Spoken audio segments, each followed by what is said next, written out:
August 29th, 2021. Welcome to another edition of Comedic Gig News of the Week, where I tell you notable gig news from around the country and the world. I'm your host, Valdestot. First, the comment of the week. A longtime contributor from Illinois who prefers to remain anonymous sent me information on a Dasher who posted a question on Quora titled, "What if no DoorDasher wants to accept your order?" The question posed a serious problem with the DoorDash business model, showing the issues not only for drivers, but for clueless customers as well. Thanks, Anon from Illinois. So, this states, what if no DoorDasher wants to accept your order? This is a huge problem that actually happens a lot. Customers are under the impression that Dashers are employees that work for DoorDash, and a tip is nothing more than extra money, but they assume that Dashers will pick up the order no matter how far from the restaurant it is. They don't understand the logistics from the Dasher's point of view. They just want their food and nothing more. This falls on DoorDash for not educating the customer on how the food actually gets delivered to them. I dash myself and I pick up a lot from a local McDonald's, you got it, McDonald's, and they have told me they throw away at least 16 plus bags worth of food every day that is never picked up. The reason? Customers that live 9 and even 14 miles away from the restaurant who don't tip. So their order shows up as $3, but you have to drive 9 miles or 14 miles to deliver. As Dashers become more experienced and their business mindset begins to develop, they will understand that it's not worth the time and effort when you can just wait for a better paying offer. DoorDash loses tons of money refunding money to customers, basically losing out twice. The restaurant must get paid and the customer must get refunded. A $14 offer that never gets delivered can balloon to $28, $14 for the restaurant, $14 for the customer. Their delivery system is flawed in many ways. Instead of charging a flat rate $3, they should take into account the distance from the restaurant and charge 75 cents per mile. This way, an order that is 14 miles away will show up as $10.50, still a low offer considering I have to drive 14 miles, but at least I'm getting paid 75 cents per mile. While this may discourage customers from ordering their food, it will avoid wasting time and losing money. The other part of their flawed delivery system is that they cannot prove whether a delivery was made or not, which opens the platform for fraud. They should amend their policy so that refunds and credits will be issued to customers when DoorDash can verify that the customer has made an effort to contact the Dasher before reporting their food as never delivered. And my response? Glad this was finally put on Quora. Too bad that customers still won't learn from this, even if they bother to read it, and DoorDash still being too stubborn to care, only wanting customer order numbers to increase at the cost of losing profits. They have quote-unquote loss, such as non-picked up orders built into their quote-unquote financial model like Walmart does for customer theft. DoorDash is one stubborn company. This is a great video topic. I will do a video on this saying my informant from Illinois sent this to me. Thank you, sir. Now, on to general gig news. These stories speak for themselves and is something that you all might want to read up on. California is not the only state having legal ramifications that deal with the employee independent contractor debate. Next up is Massachusetts.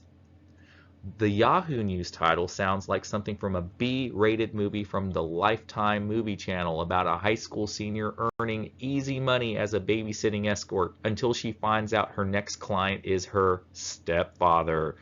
Now moving on. Walmart wants to be DoorDash now and is launching a delivery service to take on DoorDash and Instacart. Wow, really?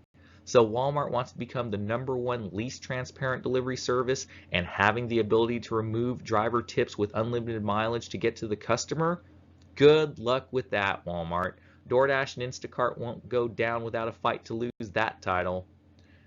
Speaking of DoorDash, both GrubHub and DoorDash are getting sued by the city of Chicago for allegedly deceiving customers this week. Is this new news?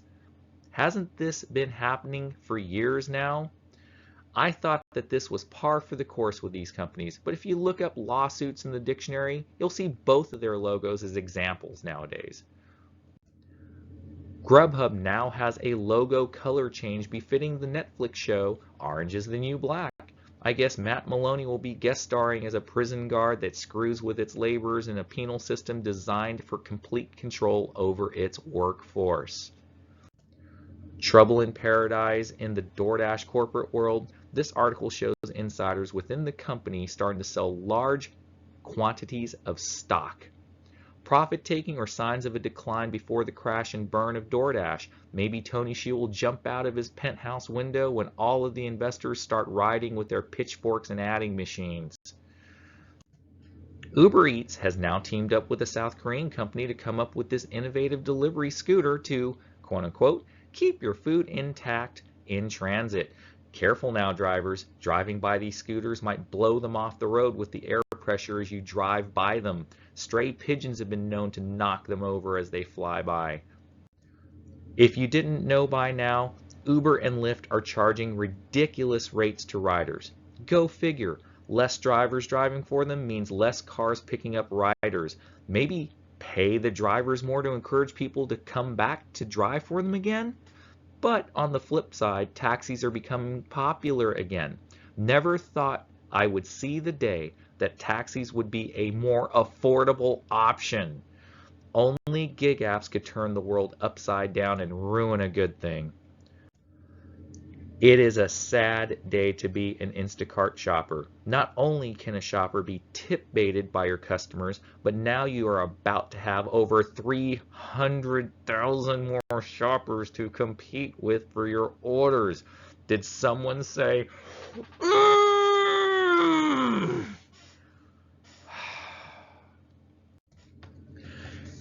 And finally, the WTF moments of the week. We got a double feature, folks. Those crazy DoorDash deliveries strike again. This time with one from Ohio and one from the United Kingdom. A Stowe, Ohio man pleads not guilty in connection with an April video threatening a DoorDash delivery driver with racial slurs and a supposed AK-47 assault rifle. The NRA is up in arms over this, folks. Not on the threatening of the poor driver, but for not using an AR-15. We don't condone the use of commie guns on American soil. This is America, not some third world S-hole. The second story involves a United Kingdom driver taking a picture of a customer's butt and photoshopping it to make it large and in charge after the customer received their food. The driver then promptly antagonized the customer by sending a text message with the picture. Wow. No words can describe how badly that must have been for the customer receiving that message. After the customer complained, DoorDash joined in on the fun and gave the customer a large peach emoji. I guess DoorDash is getting into the trolling business on their customers now. I guess trolling can now be considered a source of revenue. Because I guess DoorDash needs all it can get since they can't seem to make profits anymore. That's our show for this week. Have a good week, everyone. V out.